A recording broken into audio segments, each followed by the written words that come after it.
Hello दोस्तों। तो फिर आज हम फिर से एक नया लेक्चर रिकॉर्ड कर रहे हैं केमिक सोल्यूशन का। आज बेसिकली हम कल के लेक्चर से ही आगे बढ़ाएंगे। कल मैं न्यूमेरिकल्स करवा रहा था, चलो एक और न्यूमेरिकल करवा दे रहा हूँ। तो पहला question, a solution of A solution of A, उसका पी नॉट कितना है गिवन,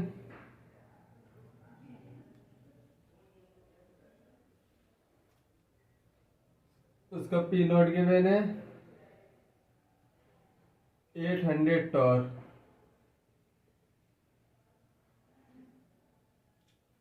एंड बी का कितना गिवन है, पी नॉट भी 600 Tor.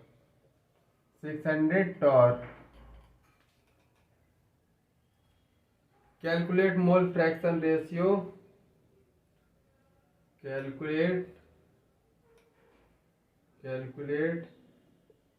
Mole fraction ratio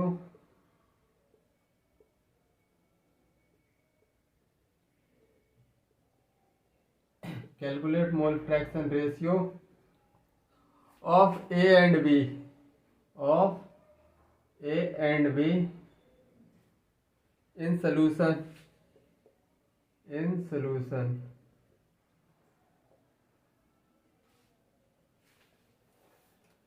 if mole fraction ratio of A and B in, if mole fraction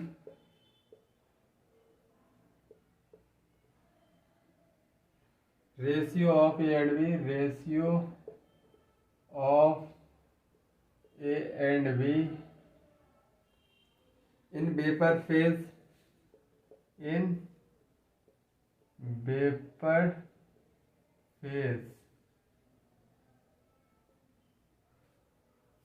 is 3:1। ये question है। तो इसका सबसे पहले हम देख रहे हैं क्वेश्चन में क्या डाटा गिवन है। सपोज दैट एक बेसल है, बेसल में क्या क्या गिवन है, ए बी गिवन है, ये है वेपर लिक्विड फेज में, और इसकी वेपर बनेंगे तो वेपर फॉर्म में ए एंड बी है। तो डाटा क्या गिवन है, पी नॉट गिवन है और mole fraction of A B, solution in mole fraction ratio A B in vapour phase. मतलब ये क्या है, एक्स ए एक्स बी, ये किस में है, लिक्विड फेज में, और जबकि ये वाई ए वाई बी वेपर फेज में है। तो वाई ए अपॉन वाई बी कितना गिवन है, 3:1 के वेपर फेज का डाटा गिवन कर दिया है। मोल fraction of A in liquid पूछा है, वेपर फेज का गिवन कर दिया, लिक्विड का पूछा है। तो वेपर क्या, मैं वेपर प्रेशर ऑफ ए लिखूंगा।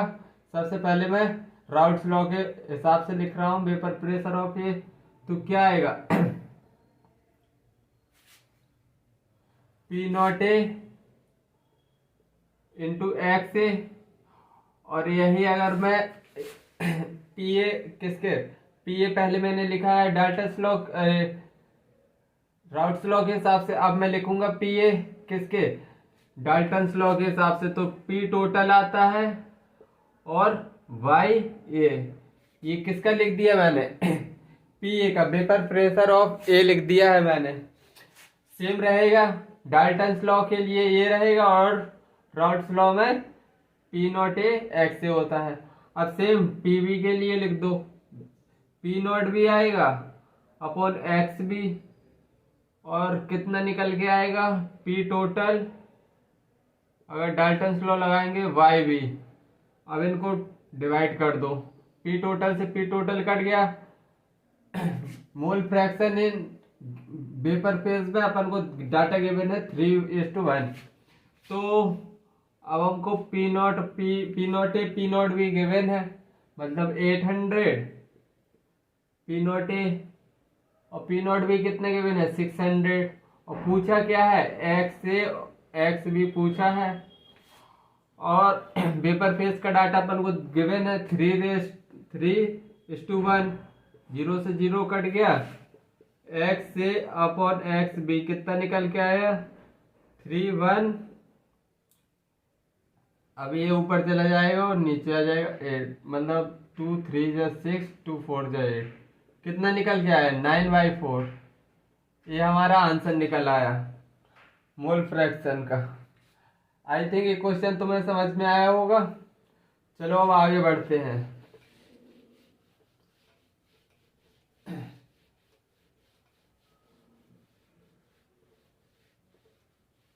अब हम समझेंगे colligative property.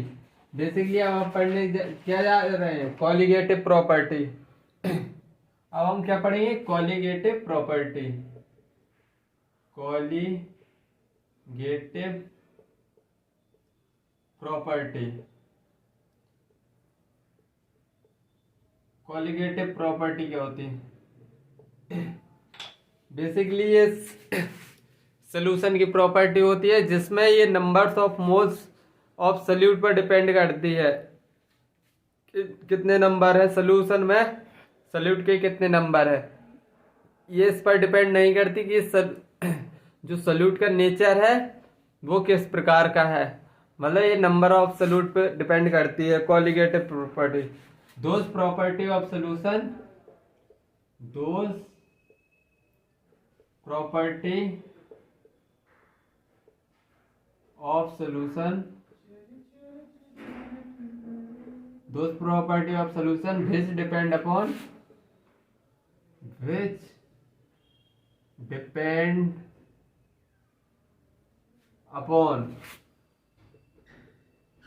number of solute particle, number of solute particle in given solution, in solution are called colligative property, are called colligative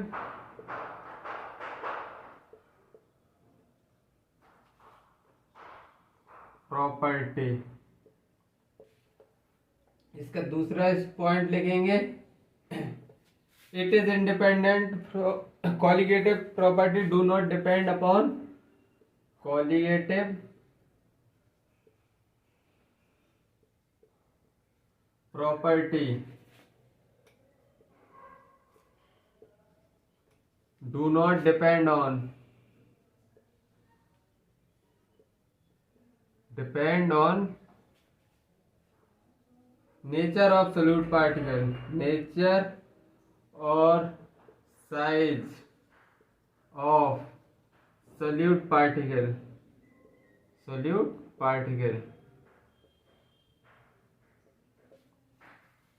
फिर से बता दे रहा हूँ, ये सोल्यूशन की कॉलिगेटिव प्रॉपर्टी सोल्यूशन की एक प्रॉपर्टी होती है जो कि नंबर ऑफ सॉल्यूट पर डिपेंड करती है, ना ही उसके नेचर पे डिपेंड करती है सॉल्यूट के, ना ही सॉल्यूट के नेचर पे डिपेंड करती है, ना सॉल्यूट के साइज पे।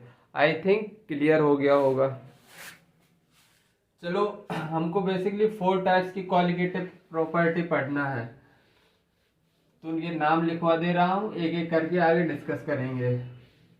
4 types of colligative property, 4 types of colligative property पढ़ना है हमको। 4 type of colligative property.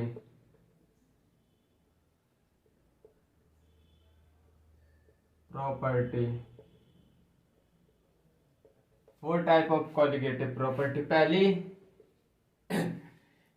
Relative lowering in vapour pressure, relative lowering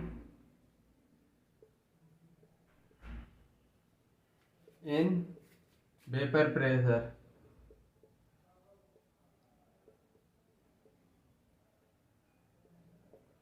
relative lowering in vapour pressure. दूसरी होती है elevation in boiling point, elevation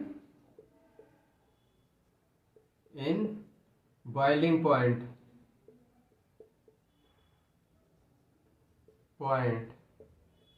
और third होती है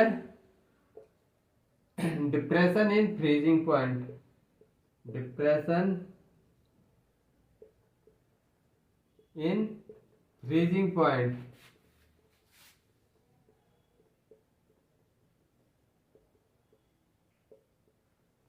और लास्ट पढ़ेंगे हम क्या, ऑस्मोटिक प्रेशर, ऑस्मोटिक प्रेशर। चलो हम वन बाय वन डिस्कस करेंगे। सबसे पहले हम पढ़ेंगे relative lowering in vapour pressure.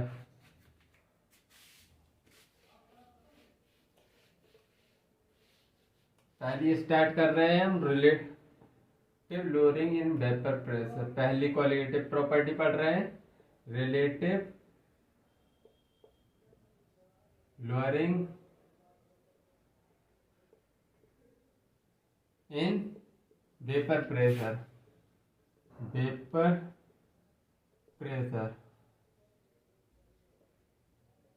पहली पढ़ रहे हैं। इसको देखो, अब इसको समझाता हूं मैं। सबसे पहले मैं एक बीकर लूंगा, बीकर, इसमें H2O है, वाटर मॉलिक्यूल, जो कि मैं ए से डिनोट कर रहा हूं, ए। अब हमको एक खुरापात सूझी। अभी तो इसमें ओनली वाटर मॉलिक्यूल है, मतलब टोटल सॉल्वेंट। अब हम इसमें सल्यूट मिलाएंगे, नॉन वोलेटाइल होना चाहिए सल्यूट। अब हमने बाहर से क्या डाल दिया, non volatile solute, non volatile solute, non volatile solute हमने ऐड किया है, बी से डिनोट करेंगे तो ये बी आएगा।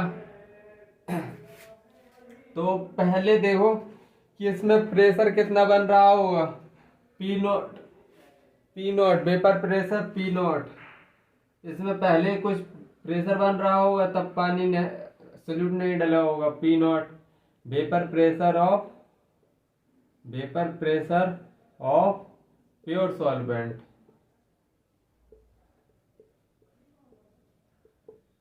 Vapour pressure of pure solvent. जैसे ही बी डाला हमने, अब ये कुछ जगह ऑक्युपाई करेगा, यूनिफॉर्मली डिस्ट्रीब्यूटेड हो जाएगा और सरफेस पे भी डिस्ट्रीब्यूट होगा।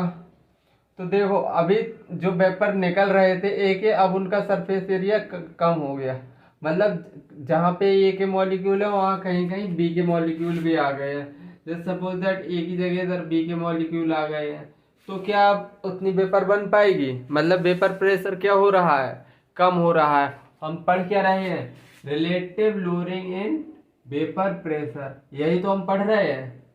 तो अब पहले ए के वेपर थे, ए के वेपर, लेकिन अब बी के भी बी ए के वेपर पहले ज्यादा थे। अब जैसे ही बी आया, बी सल्यूट नॉन वोलेटाइल है, तो ये सरफेस से ऊपर से आ गया, तो मतलब कुछ अब ए के वेपर कम बनने स्टार्ट हो जाएंगे। पहले बनेंगे 5, तो फिर अब कम हो जाएंगे, अब बनेंगे 1-2। मैंने कैलकुलेशन में ऐसे बता दिया, ऐसे सच 2-3 एक कैलकुलेशन नहीं है, बस तुमको समझाने के लिए कि पहले जितने पेपर बन रहे होंगे उतने पेपर नहीं बनेंगे अब।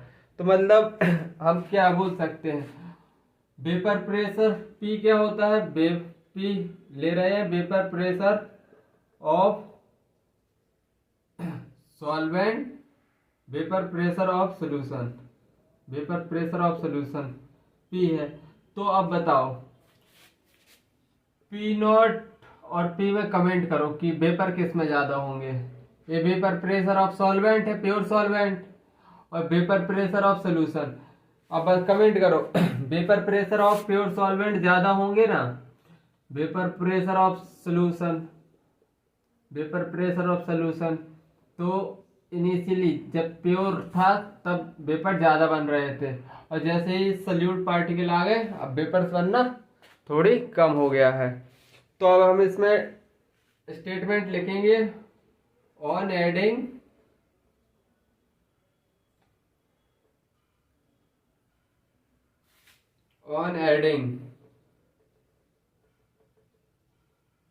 Non volatile solute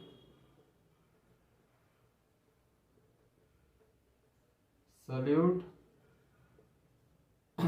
on adding non-volatile solute in pure solvent.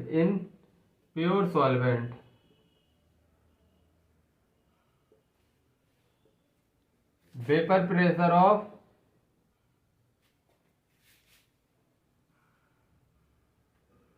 pure solvent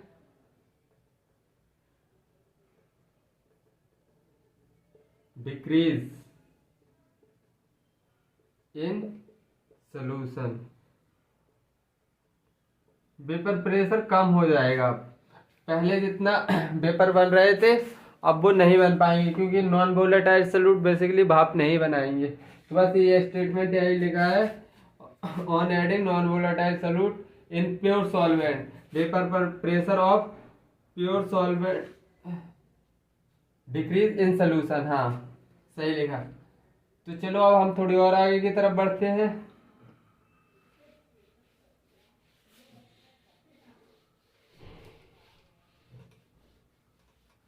तो suppose that initially vapour pressure कुछ था, और जैसे सपोज दैट पी नॉट था और कम हो गया पी, तो इसको क्या बोलेंगे?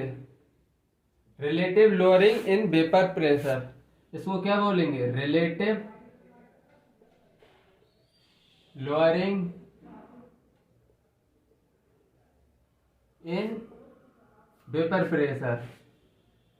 Vapour pressure, relative lowering in vapour pressure. P not pure solvent का था,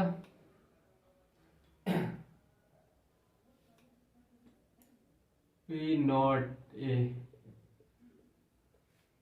vapour pressure of pure solvent हमेशा ज्यादा रहेगा, और पी नॉट ए से अगर पी नॉट ए घटा दो तो relative lowering in vapour pressure निकल आया। अब according to Raoult's law, according to Raoult's law, according to Raoult's law, Raoult's law का फॉर्मूला क्या पढ़ा था? पी इज इक्वल टू क्या था? पी नॉट ए एक्स, यही तो था, यही पढ़ा था। अब हम पी नॉट को नीचे लगा दें, P A P not A is equal to X A. अब -1, एक से माइनस कर दो दोनों को, एक से जैसे माइनस करेंगे P A P not A is equal to 1 minus X A.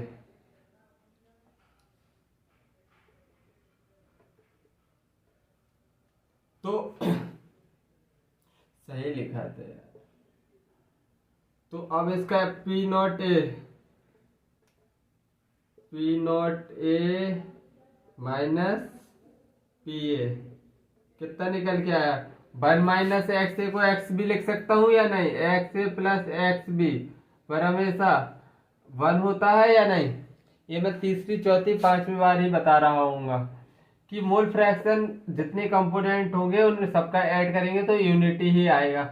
तो एक्स ए माइनस 1 को क्या, एक्स बी को क्या मैं 1 माइनस एक्स ए लिख सकता हूँ ना? इधर मैं एक्स बी लिख सकता हूँ इधर या नहीं? X B. तो ये निकल के आया हमारा फॉर्मूला।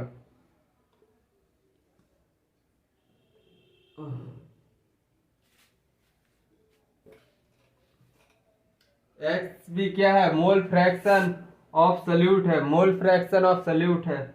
और एक्स बी है basically, X B mole fraction of solute है। और P not A minus P A upon P not A, ये क्या है? Relative lowering in vapour pressure. इसको क्या बोलेंगे? इधर relative lowering in vapour pressure था, रिलेटिव नहीं था, इधर लोअरिंग इन वेपर प्रेशर था, सॉरी।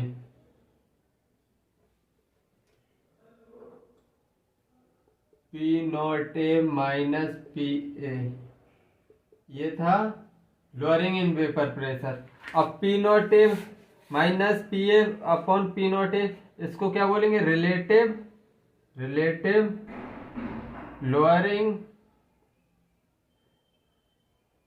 इन वेपर प्रेशर। इतना समझ में आ गया? चलो इतना समझ आया होगा तो चलो न्यूमेरिकल्स में देखते हैं कुछ समझ आया है या नहीं।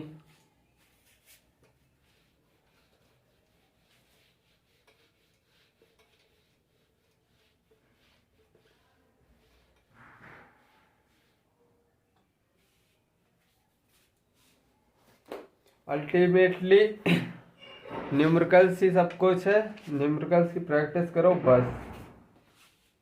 पहला question, relative lowering of vapour pressure, relative lowering of vapour pressure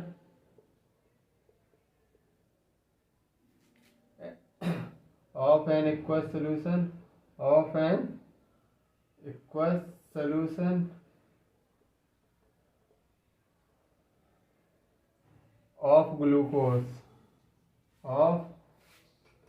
glucose is found to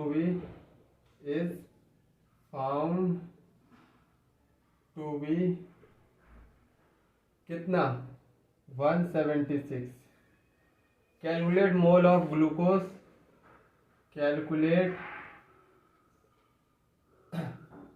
mole of glucose present इन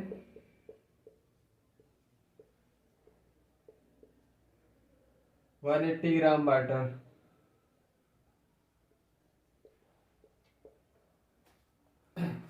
चलो अब बताओ, तो हमने क्या पढ़ा था अभी formula, P not A minus P A upon P not A is equal to X B, mole fraction of solute. ये है relative lowering in pressure, relative lowering of vapour pressure दे दिया है 1/76, ये टोटल टर्म दे दी है 1/76। X B को क्या लिख सकते हैं, एन बी। सोल्यूट क्या है इसमें, solute glucose, solution of glucose, N glucose upon N glucose, और क्या है प्लस वाटर, एन वाटर।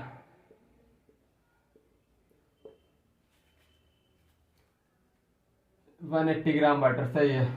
तो देखो इधर से डाटा से देखो, इधर से कितना, 1 मोल ग्लूकोज का आ रहा है, मतलब वाटर के मोल कितने हैं, 1 मोल ग्लूकोज है इसमें। अब इसमें ग्लूकोज प्लस वाटर है, ग्लूकोज प्लस वाटर 76 दे दिया, मतलब ग्लूकोज तो एक है, मतलब 75 क्या है, 75 बचा। जो 75 है वो मोल ऑफ वाटर है। और कितने के लिए पूछा है, 180 ग्राम के लिए। मोल ऑफ वाटर निकालेंगे, मोल ऑफ वाटर 180 अपॉन 18 होता है मॉलिक्यूलर वेट, 10 मोल निकाला है। तो मतलब पूछ क्या रहा है, calculate mole of glucose present in 180 gram water, मतलब कि 75 ग्राम में 1 ग्राम ग्लूकोज पाया जाता है। 75 मोल्स ऑफ वाटर में, 75 मोल ऑफ वाटर में कितना, 1 मोल ग्लूकोज मिल रहा है, 1 मोल ग्लूकोज। बिल्कुल पूछा कितने के लिए, 180 ग्राम में 10 मोल, तो मतलब 10 मोल्स के 10 मोल ऑफ वाटर में कितने मोल ग्लूकोज होंगे, बस कैलकुलेट कर लो सिंपली, 1/75 इंटू 10, मतलब कि 5 2 10, 5 5 5 25, मतलब 2/15 मोल्स आंसर आ रहा है, आंसर। आई थिंक ये समझ में आया होगा क्वेश्चन। चलो और करते हैं आगे।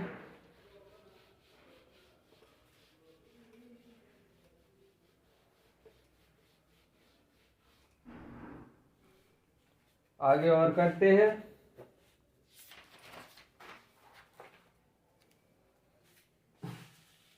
Question On adding 10 gram of non-volatile solute, on adding 10 gram of non-volatile solute, non-volatile solute 200 to 1000 gram H2O2 liquid. Vapor pressure decrease by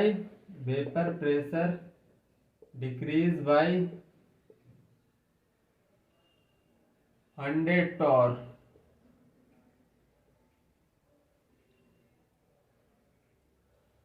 और फिर vapour pressure of pure water दे दिया है, of pure water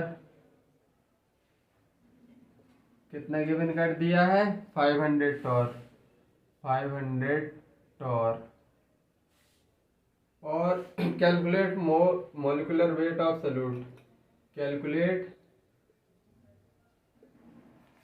molecular weight of solute, molecular weight of solute पूछा है। तो देखो सबसे पहले हम P not A minus P A upon P not A बराबर एक्स भी लिखेंगे या नहीं। ये हमारा relative lowering vapour pressure, mole fraction of solute. तो on adding 10 gram non volatile solute to 1000 gram water, vapour pressure decrease by 100 torr. मतलब हमको क्या दे दिया है indirectly, vapour pressure of pure water, मतलब प्योर पी नॉट गिवन कर दिया है और P A minus P not A minus P A given कर दिया है। Vapour pressure decrease, lowering in vapour pressure दिया है, रिलेटिव नहीं लिखा, मतलब लोअरिंग इन वेपर प्रेशर दिया है, मतलब कि 100 ऊपर लिखेंगे। और pure vapour pressure of pure water कितना दे दिया है, 500। अब एक्स बी मतलब मोल फ्रैक्शन ऑफ बी, तो mole of B mole of A plus mole of B. और एक चीज देखो अब इसमें तुम 10 ग्राम नॉन वोलेटाइल सॉल्यूट दिया है 2000, 10 ग्राम देखो नॉन वोलेटाइल सॉल्यूट, 100 ग्राम देखो 100 ग्राम वाटर, मतलब इसमें मोल ऑफ सॉल्यूट कितने हैं, बहुत कम है। तो क्या मोल ऑफ सॉल्यूट को हम इधर से Na प्लस Nb को क्या हम Na को निगलेक्ट करेंगे, Nb को मोल ऑफ सॉल्यूट को निगलेक्ट कर देंगे, ये बहुत कम है एज कंपेयर टू सॉल्वेंट, तो हम इसको निगलेक्ट करेंगे। तो फाइनली निकल के आएगा 1/5 is equal to mole of B, मतलब non volatile on adding 2000 gram water. Molecular weight इसी का पूछा है, मतलब 10 upon molecular weight of solute upon कितना मोल ऑफ सॉल्वेंट, कैसे निकालेंगे 1000 upon molecular weight of water 18 है। चलो अब इसको सॉल्व करो, 1/5 is equal to 10 upon molecular weight into 1000 into 18। क्या मैंने सही किया, चलो करके देख लो। 0 से 0 कट गया, मोलर मास उधर गया, 5 ऊपर जाएगा अपॉन 100, मतलब 18 पंचे 90 अपॉन 100, मतलब 0.9 निकल के आया, 0.9 ग्राम। मॉलिक्यूलर वेट है, ग्राम में ही निकलेगा, यह आंसर है हमारा। चलो हम आगे की तरफ बढ़ते हैं।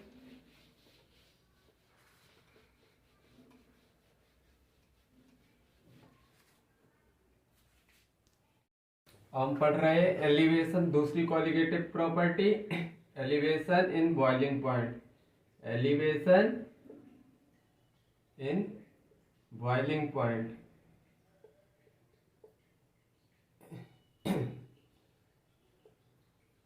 एलिवेशन इन बॉइलिंग पॉइंट पढ़ रहे हैं, दूसरी क्वालिटेटिव प्रॉपर्टी। इसमें अब हम सबसे पहले एक बॉइलिंग पॉइंट को समझेंगे। तो सबसे पहले हम एक कंटेनर बनाएंगे। कंटेनर बनाया, उसमें सपोज दैट वाटर है H2O, कितने 25 डिग्री सेल्सियस पे। तो इसका कुछ वेपर प्रेशर होगा, इसके कुछ वेपर्स बनेंगे नॉर्मल टेम्परेचर पे। कुछ सपोज दैट वेपर प्रेशर इसका है 0.4 मान लो, वेपर प्रेशर मान लो 0.4। अब हम इसमें क्या कर रहे हैं, इसके कुछ वेपर बन रहे हैं सपोज दैट।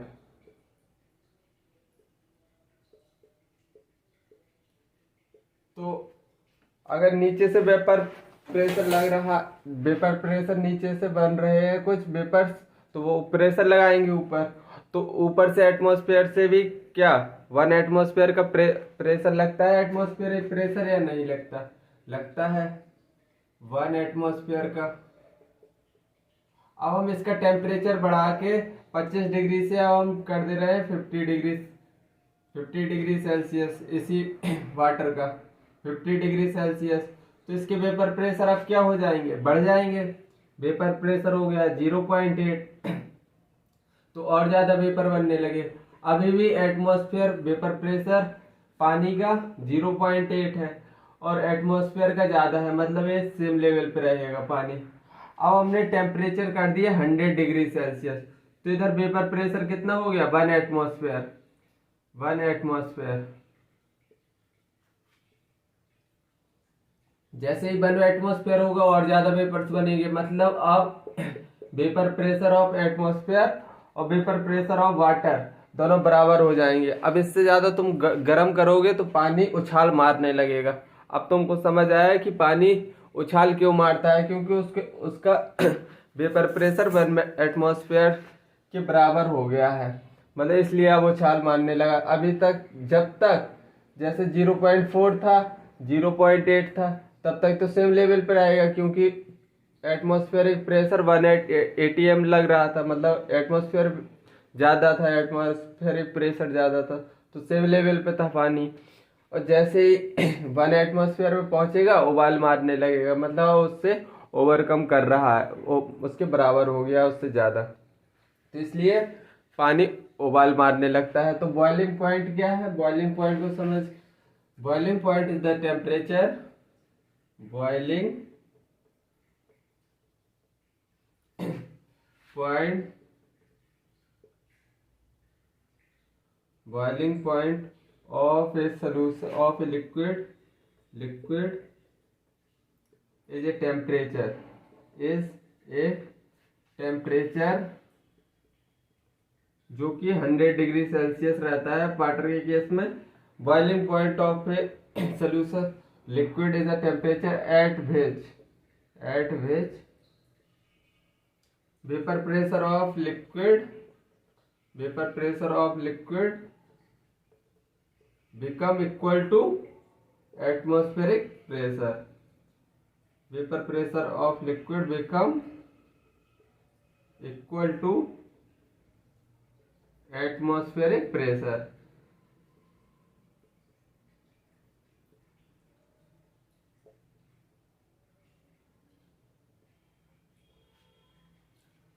इतना समझ में आया बॉइलिंग पॉइंट का मतलब, समझ में आया बॉइलिंग पॉइंट। तो चलो अब हम आगे बढ़ते हैं, एलिवेशन इन बॉइलिंग पॉइंट को अब हम समझेंगे। हमने एक सपोज दैट एक कंटेनर लिया, उसमें ए के वाटर मॉलिक्यूल, ए मान लो वाटर मॉलिक्यूल है।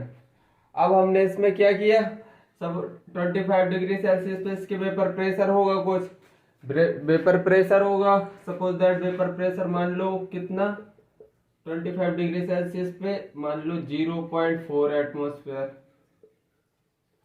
अब हमने जैसे ही नॉन वोलेटाइल सॉल्यूट मिलाया इसमें, नॉन वोलेटाइल सॉल्यूट, जैसे ही हमने नॉन वोलेटाइल सॉल्यूट मिलाया तो क्या हुआ इसके वेपर्स बनना कम हो जाएंगे। सब नॉन वोलेटाइल सॉल्यूट भी आ गया तो इसके वेपर सब बनने कम हो जाएंगे, मतलब वेपर प्रेशर घट के कितना हो जाएगा vapour pressure suppose that 0.2 atmosphere हो गया घटकर। अब एक बात बताना, अगर इसको हमको 1 एटमॉस्फेयर पे ले जाना है, 1 एटमॉस्फेयर पे ले जाना है, तो कितना प्रेशर बढ़ाना पड़ेगा? Approx 0.6।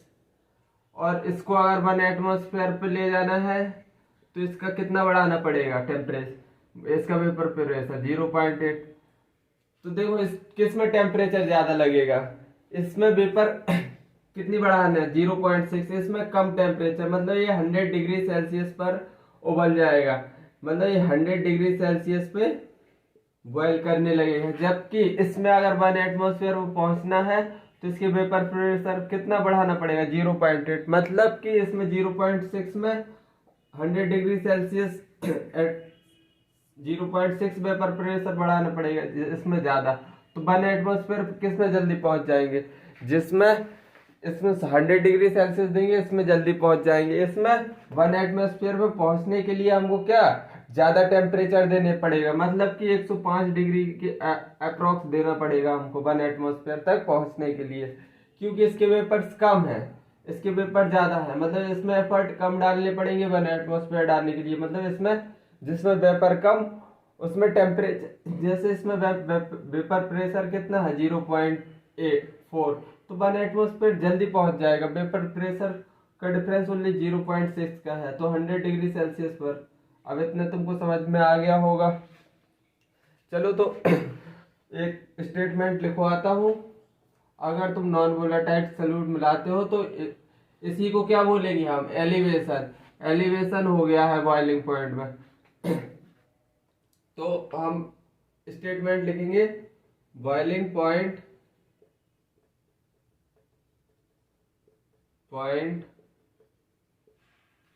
Of solution containing non-volatile solute, containing non-volatile solute,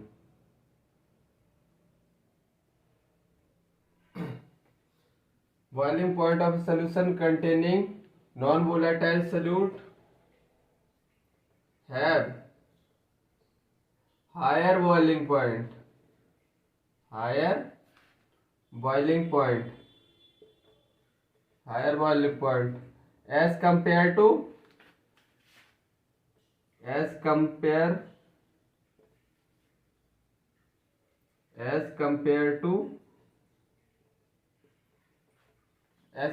to pure solution, pure solution,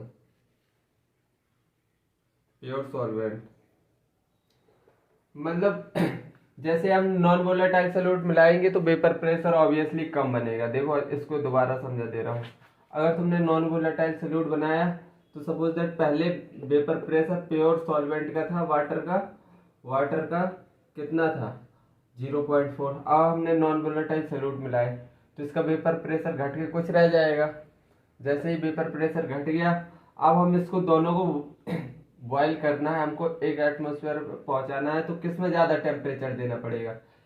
इसमें अगर हम 100 डिग्री सेल्सियस देंगे तो इसको सिर्फ और सिर्फ 0.6 एटमॉस्फेयर बढ़ाना है, तो मतलब ये 100 डिग्री सेल्सियस पे बढ़ जाएगा। अब इसमें हमको कितना एटमॉस्फेयर बढ़ाना है? 0.8 एटमॉस्फेयर। तो 1 एटमॉस्फेयर पहुंचने के लिए हमको क्या ज्यादा टेम्परेचर देना पड़ेगा, ज्यादा टेम्परेचर देना पड़ेगा। इधर 100 डिग्री सेल्सियस दिया तो इधर मतलब कितना देना पड़ेगा? 105। यही लिखा है, boiling point of solution containing non volatile solute have higher boiling point as compare to pure solvent. इतना समझ आ गया। अभी कोलिगेटिव प्रॉपर्टी कैसे है वो मैं बताने जा रहा हूँ, जो नंबर ऑफ सॉल्यूट पे कैसे डिपेंड करती है। हम कोलिगेटिव प्रॉपर्टी तो समझ रहे हैं, जो किस पर डिपेंड करती है? नंबर ऑफ सॉल्यूट पे, नंबर ऑफ सॉल्यूट पे डिपेंड करती है। तो सबसे पहले हमने लिया है एक कंटेनर, सपोज दैट एक कंटेनर लिया, इसमें था प्योर वाटर, इसमें प्योर वाटर मान लो, और इसमें 1 मोल सल्यूट है, 1 मोल सल्यूट, इसमें 1 मोल सल्यूट है, 1 मोल सल्यूट कुछ इतना है। और इसमें हमने डाल दिया ये दूसरे कंटेनर में 2 मोल सल्यूट, 2 मोल सल्यूट, 2 मोल सल्यूट डाल दिए हमने इसमें, इसमें ज्यादा सल्यूट डाल दिए। तीनों में वाटर लिक्विड में, इसमें 1 मोल डाला सल्यूट, इसमें 2 मोल डाले हैं सल्यूट। तो अब देखना इसमें वेपर प्रेशर कितना होगा। सपोज दैट अगर इसमें वेपर प्रेशर होगा 25 डिग्री सेल्सियस पे कितना 0.4 एटमॉस्फेयर। तो इसमें हमने सल्यूट डाल दिए, नॉन वोलेटाइल सल्यूट डाल दिए, तो क्या होगा वेपर प्रेशर कम बनेगा या नहीं। अरे भाई यूनिफॉर्मली डिस्ट्रीब्यूटेड होता है तो ऊपर की सरफेस पर नॉन वोलेटाइल सल्यूट के तो वेपर बनते नहीं है, वो पाउडर के फॉर्म में रहता है। तो वेपर प्रेशर इसका सपोज दैट 1 मोल सल्यूट डाला तो इसके वेपर प्रेशर घट के हो गया 0.3 एटमॉस्फेयर, हो गया या नहीं। और इसका वेपर प्रेशर कितना बचा 0.2 एटमॉस्फेयर। अब देखो अगर हमको इनको बॉईल करना है 1 एटमॉस्फेयर पे पहुंचाना है, 1 एटमॉस्फेयर पे पहुंचाना है, इसको भी 1 एटमॉस्फेयर पे पहुंचाना है, और तीसरे को भी हमको 1 एटमॉस्फेयर पे पहुंचाना है बॉईल करने के लिए 100 डिग्री सेल्सियस पे 1 एटमॉस्फेयर होता है। पानी 100 डिग्री सेल्सियस पे बॉईल करता है। तो हम इसका वेपर प्रेशर क्या देखेंगे, इसमें टेम्परेचर हमको कितना देना पड़ेगा, इसमें 0.6 से बढ़ाना है। सपोज दैट इसमें 100 डिग्री सेल्सियस देना पड़ा, 100 डिग्री सेल्सियस, तो इसमें वेपर प्रेशर कम बन रहे हैं, जिसमें वेपर प्रेशर कम उसमें टेम्परेचर ज्यादा देना पड़ेगा या नहीं। 1 एटमॉस्फेयर पहुंचाने के लिए अगर वेपर प्रेशर कम है तो टेम्परेचर ज्यादा देना पड़ेगा। जैसे सपोज दैट इसका वेपर प्रेशर सपोज दैट ये है 1 एटमॉस्फेयर, इधर है 0.4 एटमॉस्फेयर। अब इसमें गैप कम है तो कम टेम्परेचर देना पड़ेगा। अगर यही नीचे होता तो इसमें ज्यादा टेम्परेचर देना पड़ेगा, ये नीचे है तो इसमें ज्यादा टेम्परेचर देना पड़ेगा 1 एटमॉस्फेयर पहुंचाने के लिए। जैसे सपोज दैट 102 डिग्री सेल्सियस, अगर वेपर प्रेशर 1 एटमॉस्फेयर तो ये फिक्स है। अगर ये और नीचे है, सपोज दैट ये और नीचे है, तो इसमें 1 एटमॉस्फेयर देने के लिए और ज्यादा टेम्परेचर हमको देना पड़ेगा। तो मतलब इसमें हमको कितना टेम्परेचर देना पड़ सकता है, 105 डिग्री सेल्सियस तक ये बॉयल होगा। तो मतलब on adding non volatile solute, on adding non volatile salute,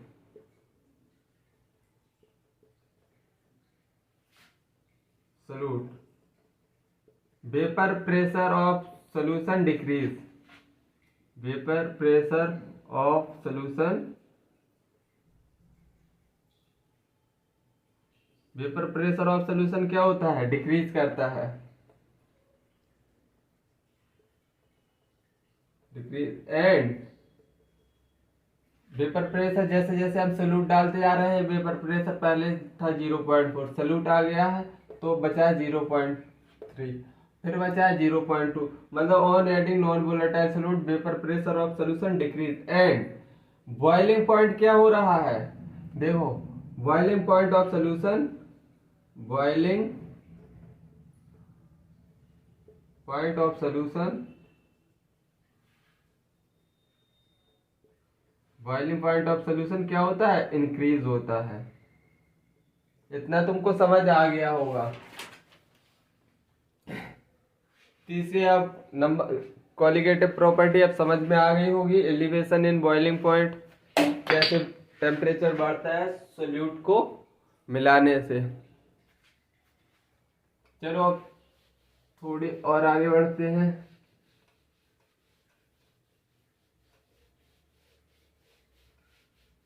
थोड़ी और आगे बढ़ेंगे। अब हम पढ़ेंगे क्या, अब बेसिकली हम पढ़ने जा रहे हैं डेरिवेशन, इसका समझेंगे। सबसे पहले प्योर वाटर लिया हमने, एक कंटेनर लिया, इसमें प्योर वाटर लिया,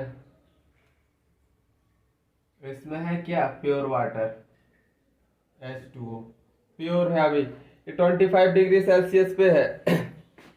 25 डिग्री सेल्सियस पे कितना वेपर प्रेशर, वेपर प्रेशर मान लो 0.4 एटमॉस्फेयर। अब हमने अभी तक प्योर वाटर था, प्योर वाटर था तो इसका एक का वो बनता है 100 डिग्री सेल्सियस पे उबलने लगता है। इसका वेपर प्रेशर कितना हो जाता है 1 एटमॉस्फेयर, 100 डिग्री सेल्सियस और प्योर वाटर। अगर हमने इसी में अब हमने डाल दिया non volatile solute, non volatile solute, अब हमने इसमें डाल दिया नॉन वोलेटाइल सॉल्यूट, तो इसका वेपर प्रेशर घट के कितना रह जाएगा 0.2। और अब टेम्परेचर ज्यादा लगेगा, अगर इसको वेपर प्रेशर को 1 एटमॉस्फेयर पहुंचाना है तो इतनी तो बात तुमको अब समझ में आ ही गई होगी। इसमें ज्यादा टेम्परेचर लगेगा, मतलब सपोज दैट 105 डिग्री सेल्सियस लगेगा इसमें, अगर क्योंकि इसका वेपर प्रेशर कम है। तो इसका ग्राफ समझेंगे हम। सपोज दैट एक ग्राफ है, ये ग्राफ अच्छे से समझ लेना, ये बड़े काम की चीज है। क्या करूं, इधर आ जाएगा या नहीं,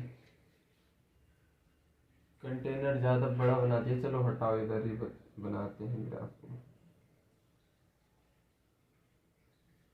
0.4 नहीं, 0.2 0.4 0.6 0.8 1 एटमॉस्फेयर। ये क्या है, इधर क्या गिवन है, वेपर प्रेशर, इधर टेम्परेचर गिवन है, टेम्परेचर। तो सपोज दैट 25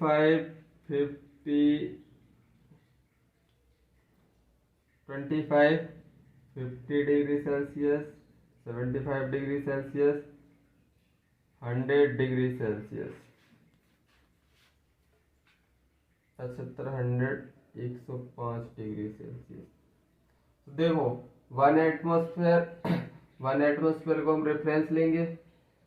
अब इसका ग्राफ कैसे बनेगा, इसका वेपर प्रेशर था 0.4, अब हमने टेम्परेचर बढ़ाया 0.4 इसका था 0.4 इसका वेपर प्रेशर था, हमने टेम्परेचर बढ़ाया तो कुछ 100 डिग्री सेल्सियस पे इसका बॉइलिंग पॉइंट रहेगा।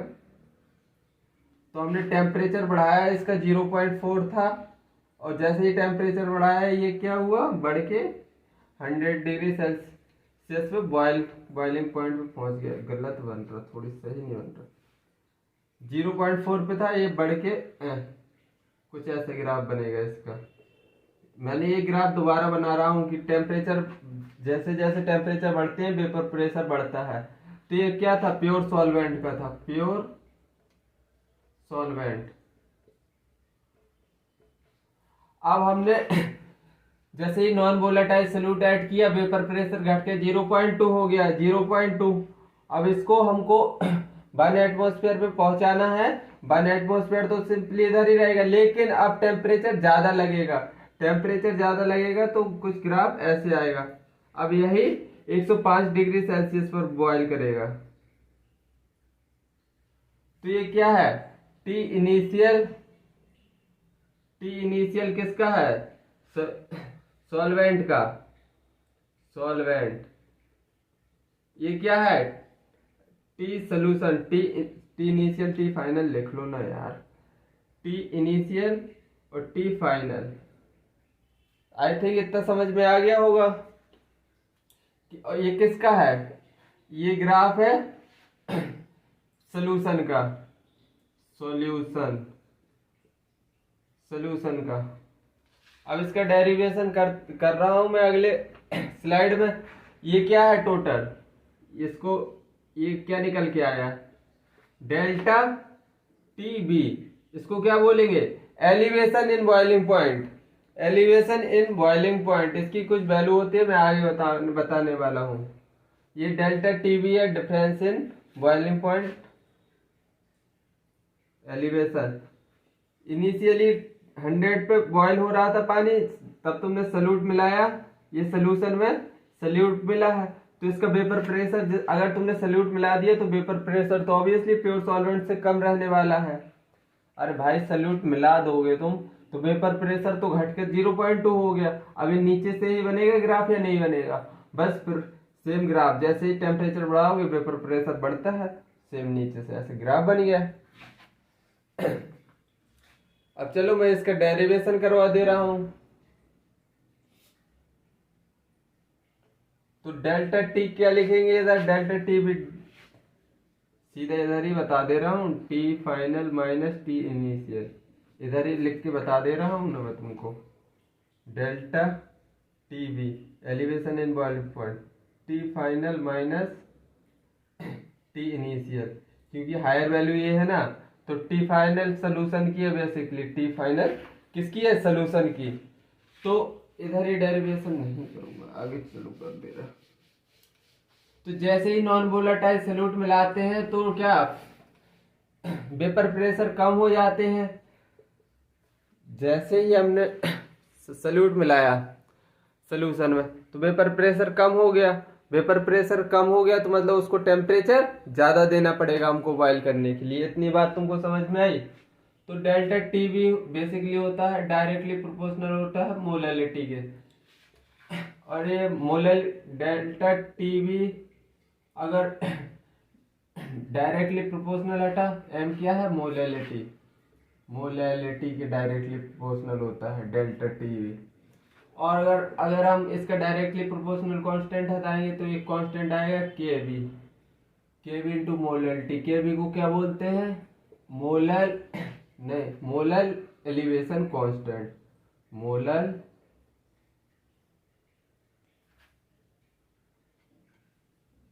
Elevation constant, elevation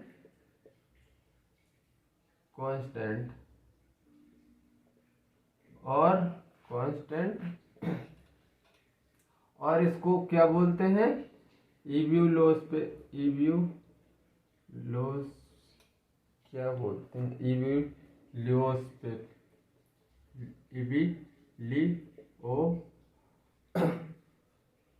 इबिलिओ स्कोपिक constant, स्कोपिक constant नाम है बस, कांस्टेंट। इतना तुमको समझ में आ गया?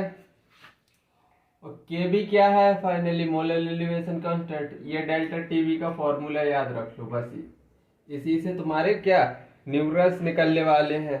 और केबी का हम अगर केबी को निकालने जाए, डेल्टा टीवी कैसे निकालते हैं मैंने पिछली स्लाइड में बता दिया। डेल्टा टीवी और कैसे निकालते हैं? डेल्टा टीवी टी फाइनल किसका था? टी फाइनल सोल्यूशन का था, सोल्यूशन माइनस टी इनिशियल किसका था? सॉल्वेंट का।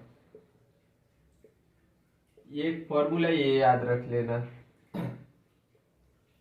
बस। अगर तुमको दो फॉर्मूले याद है एलिवेशन इन बॉइलिंग पॉइंट के, तुम्हारे क्वेश्चन निकल जाएंगे।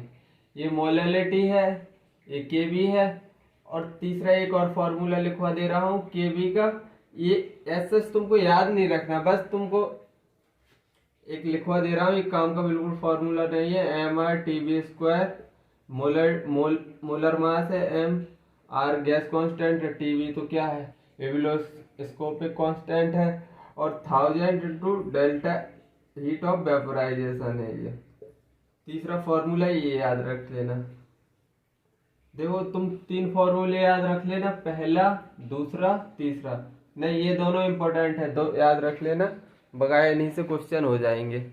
चलो आज का लेक्चर ज़्यादा बड़ा मत हो जाए, इसलिए आज का लेक्चर इधर ही रखते हैं। तुम ये फॉर्मूले बस याद करके आना, कल दो तुम्हारे इसके क्वेश्चन करवा दूंगा एलिवेशन इन बॉइलिंग पॉइंट के। चलो आज के लिए इधर ही समाप्त करते हैं, जब तक के लिए बाय, जय हिंद।